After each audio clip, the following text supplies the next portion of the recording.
આપણો અવાજ પણ એમના ત્યાં સુધી પહોંચે એવું જય જોહર, જય આદિવાસી, જય જવાન, જય જવાન. ધન્યવાદ. આજના ગુજરાત જોડો જનસભામાં મારી સાથે ઉપસ્થિત આમ આદમી પાર્ટીના યુવા નેતા અને વિદ્યાર્થીઓના હર હંમેશ સાથી એવા યુવરાજસિંહ જાડેજા, સાથે મારા સાથી મિત્ર અને નર્મદા જિલ્લાના આમ આદમી પાર્ટીના પ્રમુખ એવા નિરંજનભાઈ વસાવા, સાથે છોટાઉદેપુર જિલ્લાના આમ આદમી પાર્ટીના પ્રમુખ એવા રાધિકાબેન રાઠવા, સાથે નસવાડીના સંખેડા વિધાનસભાના પ્રભારી એવા રંજનભાઈ, સાથે નાનુભાઈ નસવાડી તાલુકાના પ્રમુખ એવા ઈશ્વરભાઈ, સાથે યુવા આગેવાન એવા રસિકભાઈ અને મંચસ્થ ઉપસ્થિત તમામ આગેવાનો, વડીલો અને સાથે મારી સામે ઉપસ્થિત થયેલા મારા પિતા તુલ્ય મારા વડીલો, મારા માતા તુલ્ય મારી માતાઓ, યુવાનો અને ભૂલકાઓ બધા માટે એકવાર જોરદાર તાળીઓ પાડી લઈએ આપણે. સાથે સાથે આપણી વાત ગુજરાત અને દેશ સુધી પહોંચે એના માટે અહીં સતત પ્રસારણ કરી રહેલા મારા મીડિયા મિત્રો અને આપણો કાર્યક્રમ સુચારુ અને સારો થાય એની કાયદો અને વ્યવસ્થા જાળવવા માટે અહીં ઉપસ્થિત થયેલા તમામ પોલીસ અધિકારીઓ માટે પણ જોરદાર તાળીઓ પાડવી. સાથીઓ, હમણાં આગળના કોઈ વક્તાએ કીધું કે મનરેગા યોજનાનું નામ બદલી નાખવામાં આવ્યું છે, ત્યારે હું વધારે નહીં કહીશ, પણ જે પ્રકારે મનરેગા કૌભાંડો થયા, મનરેગામાં ભ્રષ્ટાચારો થયા, શરૂઆત આપણા છોટાઉદેપુર, નર્મદા અને ભરૂચથી આપણે એ મુદ્દાને ઉઠાવ્યો અને મનરેગાના કૌભાંડો જ્યારે એમના નેતાઓ, એમના પુત્ર, મોટા મોટા નેતાઓ, એ ભાજપના મંત્રી તંત્રીઓ અને કોંગ્રેસના પ્રદેશ ઉપાધ્યક્ષ એવા નેતાઓ જેલોમાં જવું પડ્યું, ત્યારે આજે દેશમાં મનરેગા યોજનામાં જે મહાત્મા ગાંધીના નામે યોજના હતી એને બદલીને એમના કૌભાંડો છુપાવવાનું કામ કર્યું છે. ત્યારે આ સરકારને કહેવા માંગીએ છીએ, મનરેગાનું નામ બદલવાથી અમે તમારા કૌભાંડો ભૂલી નથી જવાના, આવનારા દિવસોમાં તમને એનો જવાબ મળી જવાનો છે.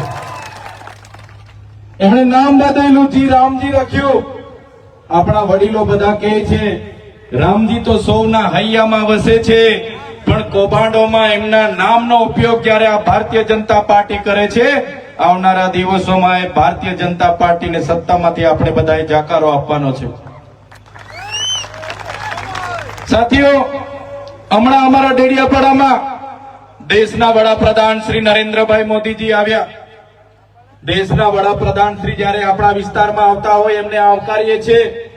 એ આવતા હોય એટલે ખર્ચાઓ પણ થાય, પણ જે પ્રકારે એમના ભાજપના નેતાઓ, એમના અધિકારીઓ ખર્ચા ઉતાર્યા અને આદિવાસી ગ્રાન્ટ પૂરી કરી, આદિવાસી બાળકોના સિકલ સેલના બીમારીથી પીડાતા બાળકોના ફૂડ બિલના પૈસા હોય, આશ્રમ શાળામાં ભણતા બાળકોના ફૂડ બિલના પૈસા હોય, કુપોષણથી પીડાતા બાળકોના ફૂડ બિલના પૈસા હોય, આંગણવાડી બાંધકામના પૈસા હોય, શિક્ષણ સારું મળે એના પૈસા હોય, રોડ રસ્તાના પૈસા હોય, અને એ આદિવાસીઓના પૈસા જ્યારે આવા તાઇફામાં વપરાતા હશે ત્યારે ચૈતરભાઈ વસાવા એના માટે બોલશે. ચાહે સીએમ નો કાર્યક્રમ હોય કે પીએમ નો કાર્યક્રમ હોય, એનો હિસાબ અમે માંગીશું. એનો હિસાબ આપવો પડશે, કેમ કે એ પૈસા કોઈ ભારતીય જનતા પાર્ટીના કમલમમાંથી નથી આવતા, એ પૈસા કોઈના નેતાના પોતાના ઘરેથી નથી આવતા, એ પૈસા અમારી જનતાના ટેક્સમાંથી આવે છે. એક એક રૂપિયાનો અમે હિસાબ લઈશું. સાથીઓ, તમે વિચાર કરો, એવો તો કેવો પ્રોગ્રામ હશે? 7,83,00,000 રૂપિયાની બસો કરવી પડી. એવો તો કેવો કાર્યક્રમ હશે? 2,40,00,000 રૂપિયાના મોબાઈલ ટોયલેટ મંગાવવા પડ્યા. એવો તો કેવો પ્રોગ્રામ હશે કે 8,38,00,000 નું સ્ટેજ બનાવવું પડ્યું? એવો તો કેવો કાર્યક્રમ હશે કે 7,83,00,000 નો એ લોકોએ મંડપ બનાવવો પડ્યો, એવો તો કેવો કાર્યક્રમ હશે કે 2 કરોડ રૂપિયાનો એમને ડોમ બનાવવો પડ્યો, એવો તો કેવો કાર્યક્રમ હશે કે 2 કરોડ ને 51 લાખ રૂપિયાનું પાર્કિંગ કરવું પડ્યું, એવો તો કેવો કાર્યક્રમ હશે કે 2 કરોડના સમોસા માટે ખર્ચા કરવા પડ્યા, એવો તો કેવો કાર્યક્રમ હશે 2 કરોડની ચા પીવડાવી દેવામાં આવી, એવો તો કેવો કાર્યક્રમ હશે કે 50 લાખનું પાણી પીવડાવી દેવામાં આવ્યું. આ તમામ પૈસા એ આદિવાસીઓના વિકાસ માટેની ગ્રાન્ટ હતી, એમાંથી વાપરવામાં આવ્યા. ત્યારે આ ભારતીય જનતા પાર્ટી એમના અધિકારીઓને અમે કહેવા માંગીએ છીએ, અમારા લોકોના વિકાસ માટેના પૈસા હતા, તમારે 1-1 રૂપિયાનો હિસાબ આપવો પડશે, હિસાબ અમે લઈશું. ત્યારે તમે જોયું હશે ગૌરવ દિવસ તો અમે પણ નેત્રંગમાં ઉજવ્યો તો કે નથી ઉજવ્યો? એમણે કીધું કે દેશમાં મોદી લહેર ચાલે છે, મોદીના નામથી લાખો પબ્લિક ઉમટી પડે છે. જ્યારે નરેન્દ્રભાઈ મોદી મારા ડેડિયાપાડામાં અમારી પ્રતિમાએ ફુલહાર કરવા આવવું પડે, એ મજબૂરી તમે જેવા લોકોએ પેદા કરી છે. ત્યારે અમે નેત્રંગમાં પણ અમે લોકોને આહવાન કર્યું, પ્રેમથી કીધું કે ભાઈ પોતાના ખર્ચે નેત્રંગમાં પહોંચી જવાનું છે. નરેન્દ્રભાઈ મોદીની સભામાં 12 થી 15,000 લોકો હતા, એ પણ કર્મચારીઓ પોલીસ સાથે, અને નેત્રંગ ખાતે લાખો આદિવાસીઓ ભેગા થઈ ગયા, આપણા એક અવાજથી. ત્યારે આજે ભાજપના નેતાઓની ચિંતા છે, આજે અમે દાહોદમાં જઈએ, છોટાઉદેપુરમાં આવીએ, કે આજે અમે પંચમહાલમાં જઈએ, ત્યારે એના નેતાઓ અમારા ગયા પછી અમને ગાળો ભાંડે છે ને. ચૈતર વસાવા અહીંયા આવ્યા કેમ? ચૈતર વસાવા શું કરી આપવાના છે? આવું બધું બોલે છે કેમ કે ભાજપના નેતાઓને ખબર પડી ગઈ છે કે હવે ચૈતર વસાવા સાથે આ વિસ્તારના લોકો જાગી ગયા છે, અને આવું ચાલશે. આવનારા દિવસોમાં એ લોકોના ગરબા ઘરે જતા રહેવાના છે. ગભરાઈ ગયા છે. ત્યારે લોકોને કહેવા માંગુ છું, અમારે એટલા માટે આ વિસ્તારમાં આવવું પડે છે. 30 વર્ષથી ભારતીય જનતા પાર્ટીને અહીંની લોકોએ મત આપીને તમને સરકારમાં મોકલ્યા છે. આજે નર્મદા વિસ્થાપિતોના 19 ગામોના લોકોને તમે ત્યાં જઈને વાયદો આપ્યો હતો. જ્યારે નર્મદા વિસ્થાપિતના લોકો કેવડિયામાં ધરણા પર હતા, અહીંના ધારાસભ્ય, અહીંના સાંસદ અને અમારા સાંસદ બધા ત્યાં પહોંચીને અમારા નર્મદાના લોકોને એમણે વચન આપ્યું હતું કે તમને અમે સિંચાઈનું પાણી મફત આપીશું, તમને વીજળી મફત આપીશું, અને ઘરમાં એક વ્યક્તિને કાયમી નોકરી આપીશું. ત્યારે નર્મદાના વિસ્થાપિતોને આજે ગાંધીનગર 50 ધક્કા ખાવા પડે છે, પણ આજ દિન સુધી એક પણ લાભ નથી મળ્યો. એનો જવાબ એમણે આપવો જોઈએ. એમનો જવાબ કેમ નથી આપતા? આજે તુરખેડામાં જે મારા બેન હતા, એ બેન જ્યારે એને પ્રસૂતિની પીડા ઉપડી, એને ડિલિવરી માટે લઈ જવાનું હતું, એ ગામમાં રસ્તો નહીં હોવાના કારણે સાથીઓ ત્યાં 108 નહીં પહોંચી. એ બેનને ઝોલીમાં લઈને ગામના આગેવાનો નીકળ્યા. 3 કિલોમીટર ચાલતા બેનનું રસ્તામાં પીડાથી તડપીને એનું મૃત્યુ થયું. એક નાના બાળકને જન્મ આપીને માતા ગુજરી ગયા. ત્યારે અમે ઘરે ગયા, એ બેનને મળ્યા, એના પરિવારને મળ્યા, અને એ બેનના પરિવારનું નાનું બાળક અમે જોયું. જ્યારે એની દુઃખ અમે મહેસૂસ કરીએ છીએ, ત્યારે આ વિસ્તારમાં આવીને એ વિસ્તારના લોકોનો રોડ બને એના માટે અમે આવીને તમને રજૂઆત કરીએ છીએ. અહીંના નેતાઓ કહે છે કે ચૈતર વસાવા તુરખેડા કેમ આવ્યા? તો આ તુરખેડાના લોકોને આજ દિન સુધી તમે તમારા મત બેંક તરીકે ઉપયોગ કર્યો છે. એ બહેનોને ક્યારે તમે પોતાની બહેનો માની નથી, આ વિસ્તારના લોકોને ક્યારે તમે પોતાના લોકો માન્યા નથી. એટલા માટે જ આજે પણ તમે રસ્તા બનાવ્યા નથી. અને એ લોકોનું દુઃખ જ્યારે અમે મહેસૂસ કરીએ છીએ, ત્યારે અમે દોડતા આવીએ છીએ એમના દુઃખમાં સહભાગી થવા માટે. તમે કેમ ત્યાં નથી જતા? તમે કેમ રસ્તા નથી બનાવતા? ત્યારે એ નેતાઓને કહેવા માંગુ છું, 2 દિવસે તમારી પોતાની બેન, જે દિવસે તમારી પોતાની દીકરી આ પ્રકારની એમ્બ્યુલન્સ ન પહોંચવાથી ઝોલીમાં લઈ જતા મૃત્યુ પામશે ને, તે દિવસે તમને ખબર પડી જશે કે આ વિસ્તારના લોકોનું દુઃખ શું છે. આ વિસ્તારના લોકોને જે હેરાનગતિ થાય છે. આજે અહીંયા કાંદા ગામ છે, કાંદા ગામના લોકોએ મને રજૂઆત કરી, સાહેબ અમારા ગામમાં આંગણવાડી નથી, બાળકોને બેસવા માટે આંગણવાડી નથી. વિચાર કરો આ પરિસ્થિતિ 30 વર્ષથી ભારતીય જનતા પાર્ટીનું શાસન છે છતાં છે. કોના પાપે? તો જે નેતાઓને આપણે ચૂંટીને મોકલીએ છીએ એ નેતાઓ પોતાની સરકાર હોવા છતાં એ સરકારની વાહવાહી કરે છે, આપણા લોકોનું સાંભળતા નથી. એ જાહેર વિસ્તારમાં નર્મદાનું પાણી મળે એના માટેની રજૂઆત હોય, નર્મદા વસાહતવાળાને વળતર મળે એની માટેની રજૂઆત હોય, આપણને સારા શિક્ષકો મળે એની માટેની રજૂઆત હોય, આપણા બાળકોને સારી શાળા મળે એની માટેની રજૂઆત હોય, આ વિસ્તારના બાળકોને કુપોષણ દૂર કરવાની રજૂઆત હોય. આ લોકોનું એમના સરકારમાં ચાલતું નથી. આ લોકો અહીંયા આવીને તમારી સામે દાદાગીરી કરે છે, પણ સરકારમાં આ લોકોનું ચાલતું નથી. આ લોકો ચાવીથી ચાલતા રમકડાની જેમ જ છે, બીજું કઈ આ લોકોથી થવાનું નથી. ત્યારે અમારી સભામાં જ્યારે મોટે ભાગેના લોકો આવે તો ભારતીય જનતા પાર્ટીના નેતાઓ એમના લાગતા વળગતા ભૂમાફિયાઓ બુટલેગરો અમારા લોકોને ડરાવવાની વાત કરે છે. કહે છે કે ભાઈ આજે તમે ચૈતરભાઈ વસાવાની સભામાં કેમ ગયા હતા, કેમ તમે ભાષણ સાંભળવા ગયા? હવે તમને ઝૂંપડું નહીં મળશે, હવે તમે મનરેગામાં રોજગારી નહીં મળશે, અમે તમને જોઈ લઈશું. ડરાવે છે, ધમકાવે છે ને અમારો માણસ નબળો હોય એને મારી પણ દે છે. ત્યારે આ ભાજપના નેતાઓને કહેવા માંગુ છું, આ ચૈતર વસાવાની ટીમ છે, અરવિંદ કેજરીવાલની ટીમ છે, આ કોઈ કોંગ્રેસ વાળા નથી. અમારા લોકોને હવે પછી તમે હાથ લગાડશો, તમારા બધાના મોર બોલાવી દઈશું. અમે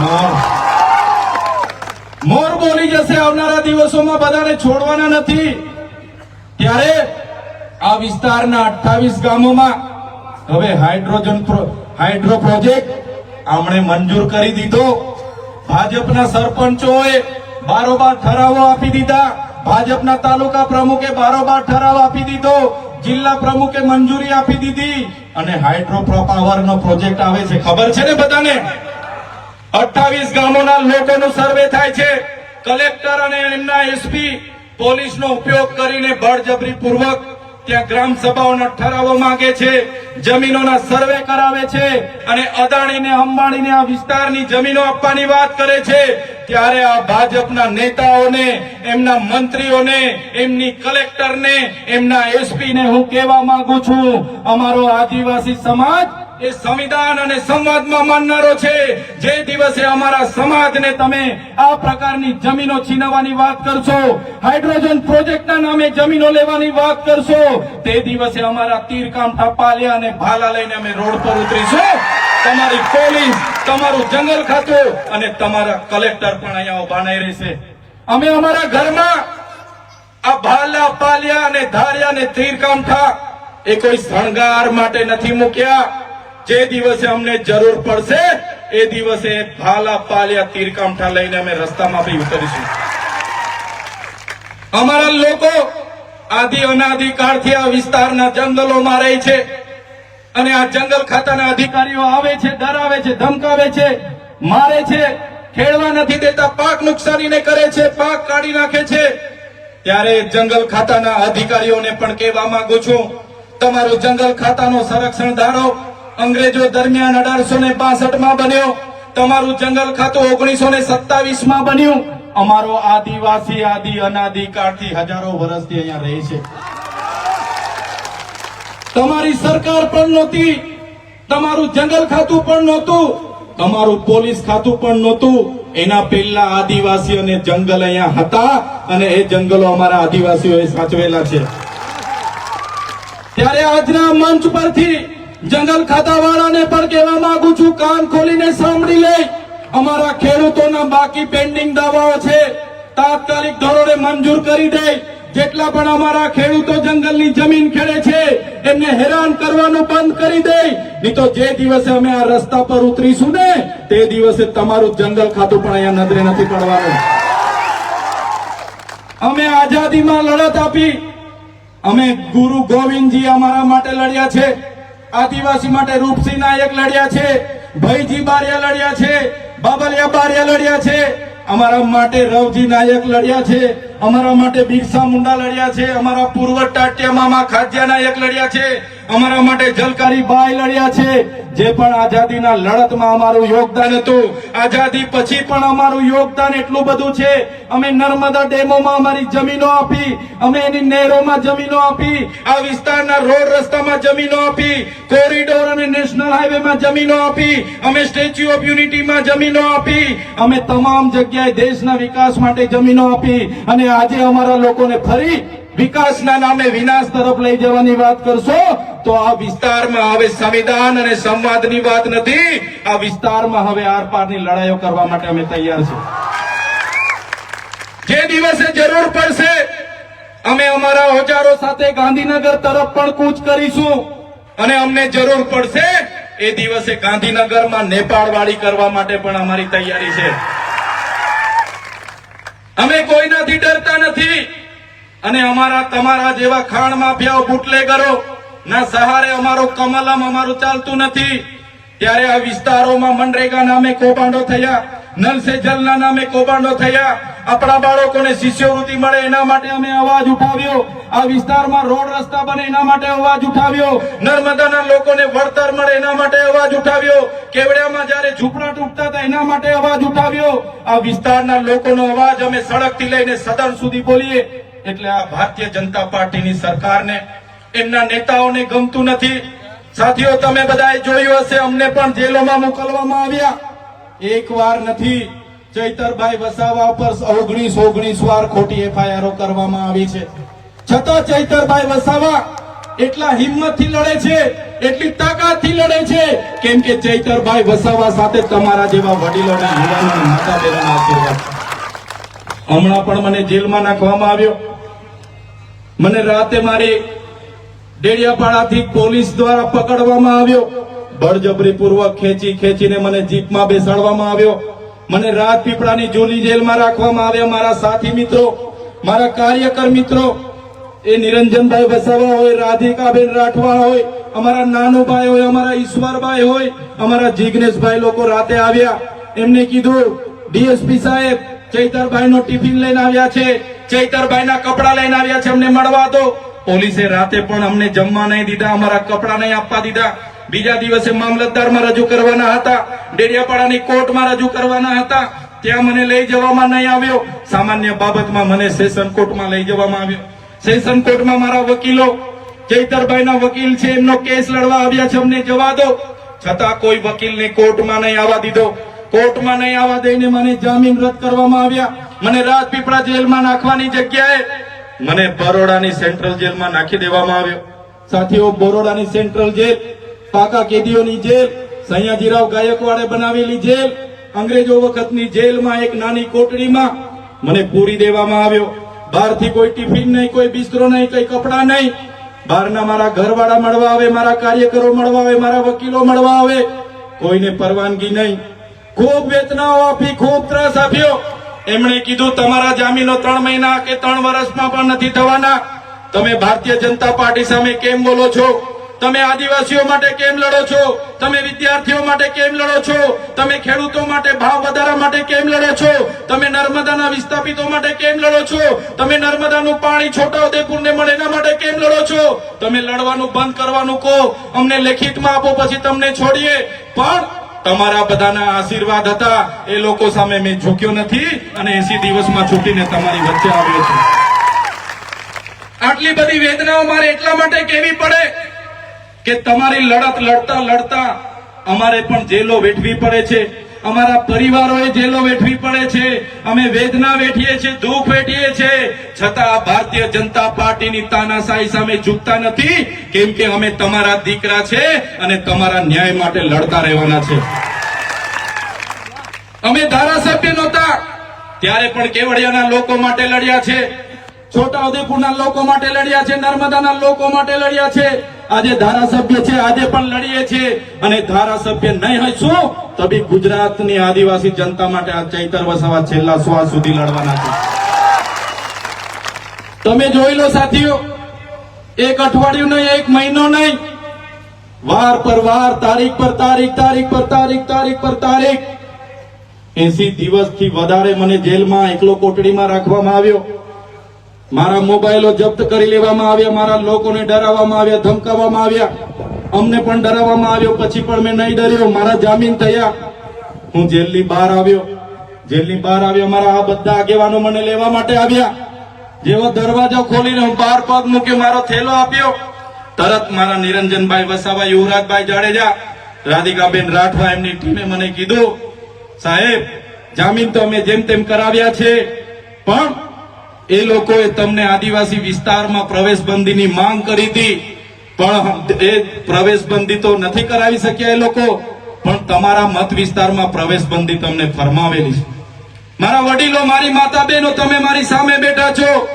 તમે વિચાર કરો, જે ડેડિયાપાડા અને સાગબારાની જનતાએ મને 1 લાખથી પણ વધારે મત આપ્યા, આટલી નાની ઉંમરમાં મારી હેસિયત કરતા પણ વધારે મને જવાબદારી આપી, મને ધારાસભ્ય બનાવ્યો, અને એ જનતાના સુખ અને દુઃખમાં મારે નહીં જવાનો. એ જનતા માટે કામ કરવા મારે ડેડિયાપાડા નહીં જવાનું. ડેડિયાપાડામાં મારી ઓફિસ, ડેડિયાપાડાનું બોગજ મારું ગામ, ત્યાં મારું ઘર, મારો પરિવાર પણ મારે નહીં જવાનું.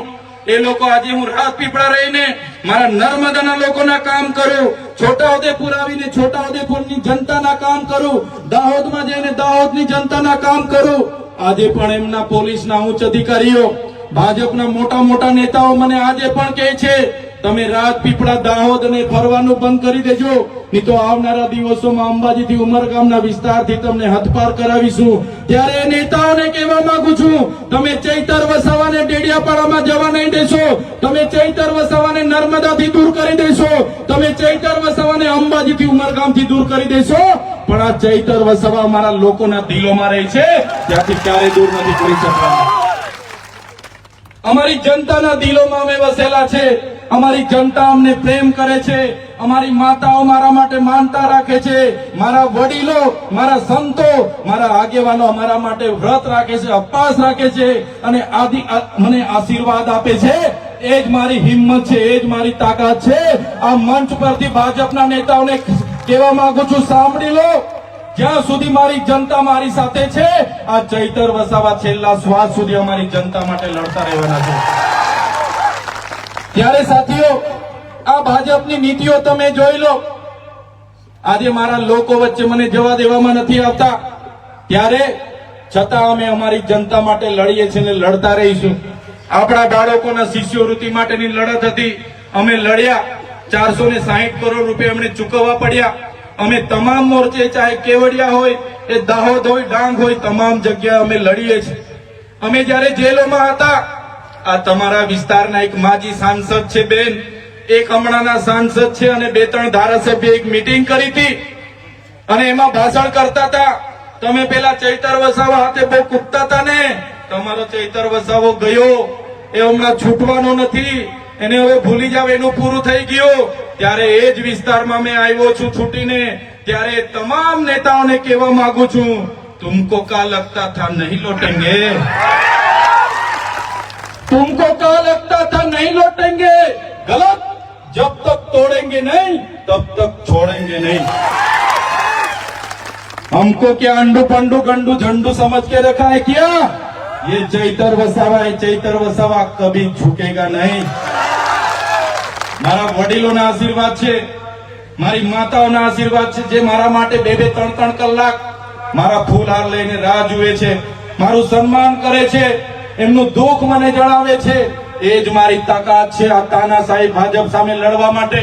સાથીઓ, હું એકલો છું, નાનો માણસ છું, મારી ટીમ નાની છે. અમે ખૂબ મહેનત કરીએ છીએ લોકોના કામ કરવા માટે. પણ આજે તમને હું આહ્વાન કરું છું, મારા વડીલો, મારા સાથીઓ, મારા યુવાનો, તમે પણ આ રાજનીતિમાં આવો, જાહેર જીવનમાં આવો. ક્યાં સુધી આ ભાજપની શરમ, ક્યાં સુધી આ કોંગ્રેસના સંબંધોથી તમે દૂર ભાગશો? આવનારા દિવસોમાં તમે જે પણ તાલુકા અને જિલ્લા પંચાયતોમાં ચૂંટણી આવે છે, તમારામાંથી એકને તાલુકામાં, એકને જિલ્લામાં લગાડી દો, અને તમે બધા મહેનત કરો, અને આવનારા દિવસોમાં આમ આદમી પાર્ટીની તાલુકા અને જિલ્લા પંચાયત બનાવી દો, એવી તમને અપીલ અને વિનંતી કરવા આવ્યો છું. સાથીઓ, આમ આદમી પાર્ટી એ અમારા જેવા ક્રાંતિકારી લોકોની પાર્ટી છે. એનો ઉદ્ગમ એક ક્રાંતિકારી રીતે થયો છે. આમ આદમી પાર્ટી માત્ર આદિવાસીઓ માટેની પાર્ટી નથી. Aam Aadmi Party SC, ST, OBC, minority અને તમામ વર્ગ માટે પણ લડે છે. આમ આદમી પાર્ટી તમે બધા જાણો છો એક કર્મચારી માટે પણ લડે છે. આમ આદમી પાર્ટી પોલીસ અધિકારીઓને ન્યાય મળે એના માટે પણ લડે છે. આમ આદમી પાર્ટી આઉટસોર્સિંગ કર્મચારીઓને ન્યાય મળે એના માટે પણ લડે છે. આમ આદમી પાર્ટી જૂની પેન્શન યોજના લાગુ થાય એના માટે પણ લડે છે. હર હંમેશ ગુજરાતમાં આમ આદમી પાર્ટી લડી છે અને આવનારા દિવસોમાં પણ લડવાની છે. તમારો બધાનો સહકાર આમ આદમી પાર્ટીને જોઈએ છે.